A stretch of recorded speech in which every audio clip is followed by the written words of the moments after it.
Hey everybody, welcome back to FSi DFS, looking at the only 5-game main slate here. Tonight on Thursday, big travel day for a lot of teams, so it's just limited action all around.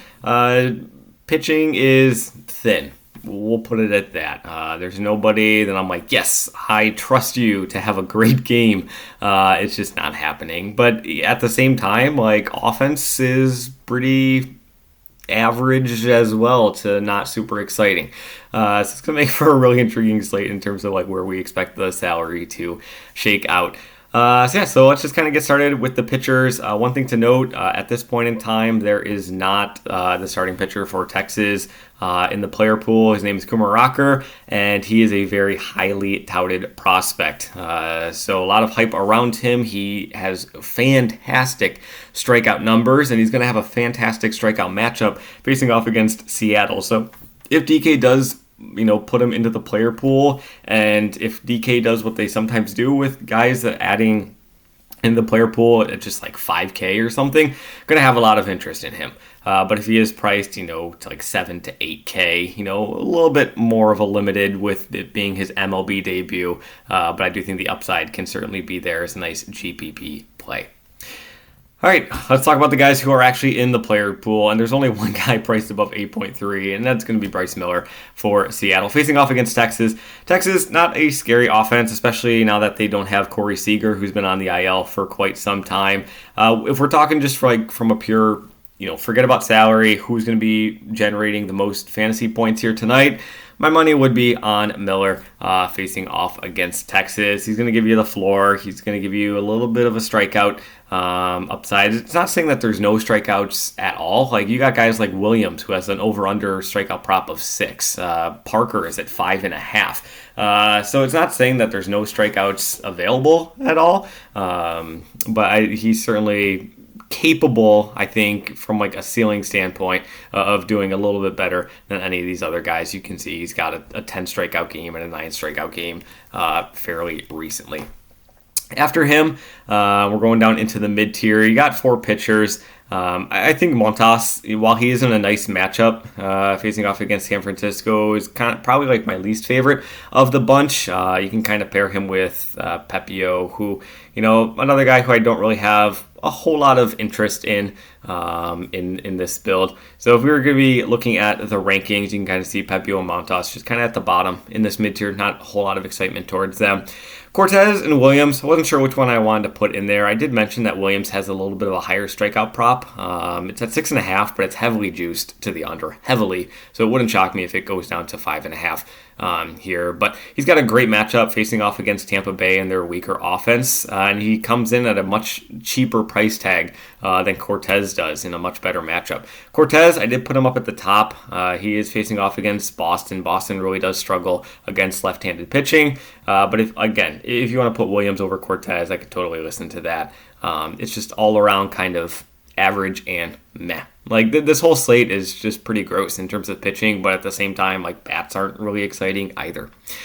Going way down into the cheap tier, Criswell and McCaughan, I mean, we're just going to throw those guys out. New York and Washington, they both have the highest implied run totals on the board. They're both in the best matchups because I think that these two pitchers are the worst two pitchers on the board.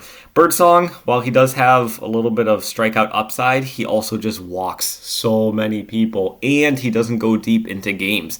So this is just GPP at the best. Honestly, he's more of a fade, in my opinion, because he's not really going to be getting in line for the win because he's just going to go 4 innings. Like, that's just kind of what he does. And he's going to also walk 4 to 5 guys almost every single start, but he's also going to generate the strikeouts. So he's just a weird pitcher in that regard. But with a high strikeouts and high walk rates, like, he's getting deep into counts, and that's why he's only able to go like 4 innings in many of his starts while still generating 90 pitches. But yeah, GPP at best and almost really kind of over into the fade for me. Main guy that I do really like down here in the cheap price tier is going to be Parker for Washington facing off against Miami. Washington, decent favorite on the board. I think I saw they were like 160 or 170 on the money line. He's got a over-under strikeout prop of 5.5. Great matchup against Miami at home.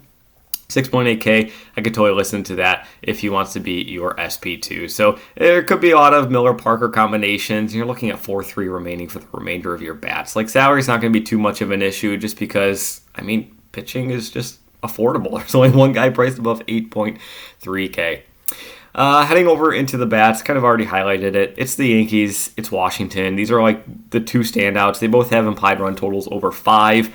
I think after these two guys, the next highest implied run total is like 4.1 or like 4 on the dot. Like, bats is really ugly.